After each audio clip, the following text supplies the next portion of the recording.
Vă salut, dragi prieteni!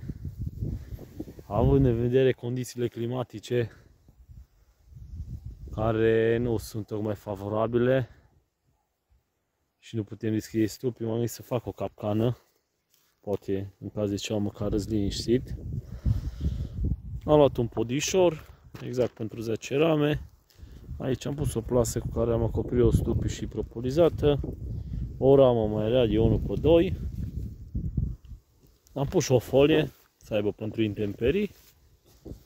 Aici am dat o gaură de 3 mm și am introdus astea ca să nu se clape lemnul. Am pus folia cu scobitoare, am să zic, doamne, cu ioneze. Și o să duc și o ulei esențial de lemon gras să-i pun câteva picături. Și ce să zic, în caz de... și pisă de rezistență, clemă, e perdea epoca de aur. Am agățat un pom și să sperăm că dacă va roi, măcar râs cu inima, păcate că am făcut ceva. Avem primii boboci. Parcă nu mai de iasă. Aici colo câte unul.